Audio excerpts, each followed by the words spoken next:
Come on along and listen to the Lullaby of Broadway, the hip hooray and ballyhoo, the Lullaby of Broadway. Hi, I'm Sam Rubin. Welcome to Real Music History, where I sing iconic songs from the golden age of Hollywood and explore the music that made these films legendary. Join me as I delve into the melodies, lyrics, and history behind these cinematic treasures. Let's get started.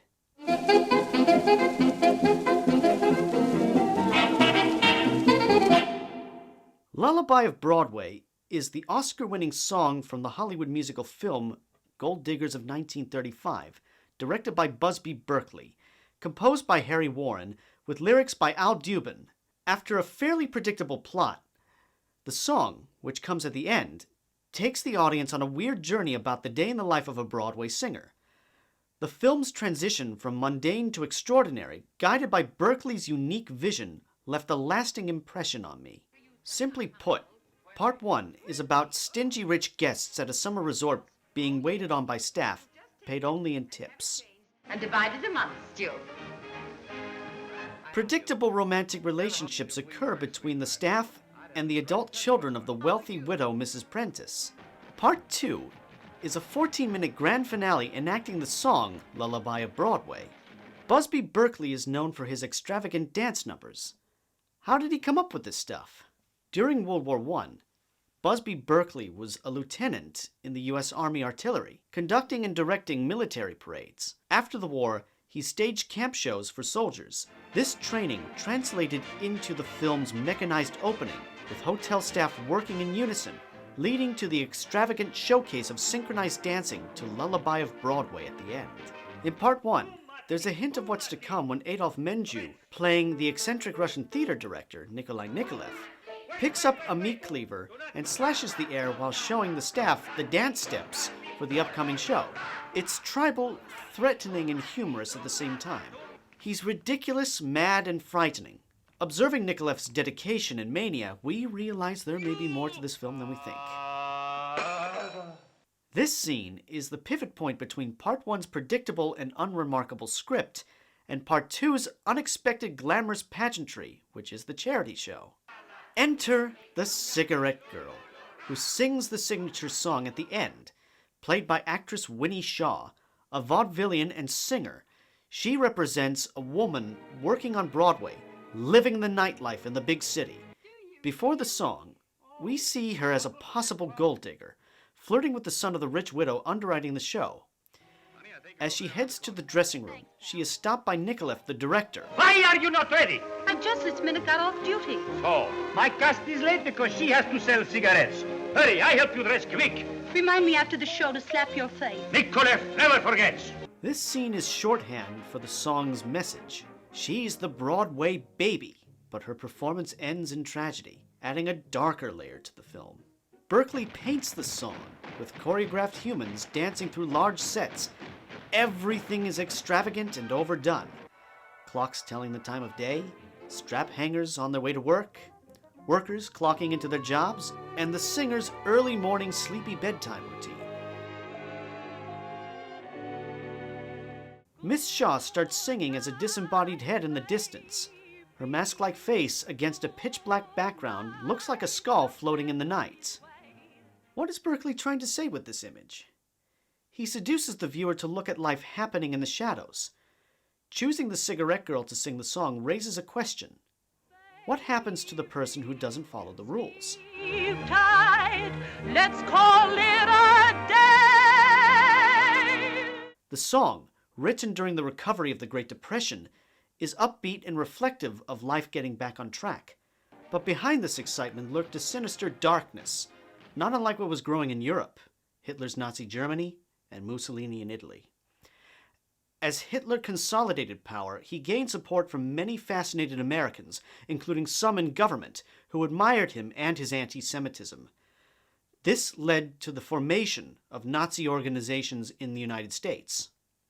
One such organization plotted to purge Hollywood of Jewish influence by planning to murder prominent Jewish studio heads, actors, directors, and others outspoken against the Nazis.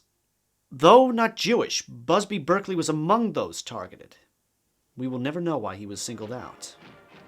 His response to this pressure is recorded in the grand finale of Gold Diggers of 1935, a scene that foreshadows the Nazis and leads to the party girl's demise. What was Berkeley's intent in creating those final 14 minutes, using a song whose title suggests a lullaby? Was it a personal response? One in which would appease both the studio moguls who were looking for an entertaining movie, as well as the emerging violent fascists who were looking for their pound of flesh out of Berkeley himself? The choreography of the song unfolds in a series of perspective shots, looking through gigantic minimalist Art Deco architecture, with surrealistic camera angles that warp one's sense of position in space. It's dizzying. We look through a sea of legs and arms, suggesting that what's happening is larger than one single life. It's all very noir-like. The perspectives diminish the individual.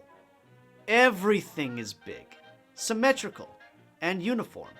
This was Berkeley's aesthetic representation of the zeitgeist, leading to a hellish ending for the cigarette girl, and eventually for everyone else.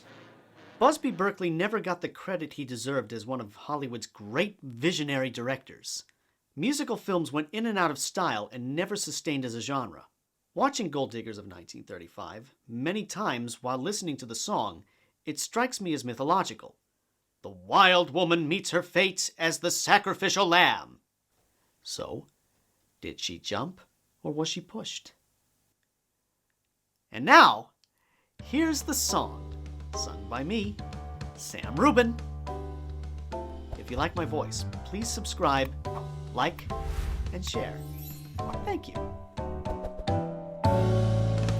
Come on along and listen to the Lullaby of Broadway, the hip hooray and ballet-hoo, the Lullaby of Broadway, the rumble of the subway train, the rattle of the taxis, the daffodils who entertain at Angelo's and Maxie's. When a Broadway baby says goodnight, it's early in the morning. Manhattan babies don't sleep tight until the dawn. Good night, baby. Good night. The milkman's on his way. Sleep tight, baby. Oh, sleep tight. Let's call it a day. Come on along and listen to the Lullaby of Broadway, the Heidi-Hey and Boop-a-Doo, the Lullaby of Broadway. The band begins to go to town and everyone goes crazy. You rock-a-bye your baby round till everything gets hazy. Hush-a-bye, I'll buy you this and that, you hear a daddy saying, and baby goes home to her flat to sleep all day. Good night, baby. Good night. The milkman's on his way. Sleep tight, baby. Oh, sleep tight. Let's call it a day. Listen to the lullaby of old Broadway.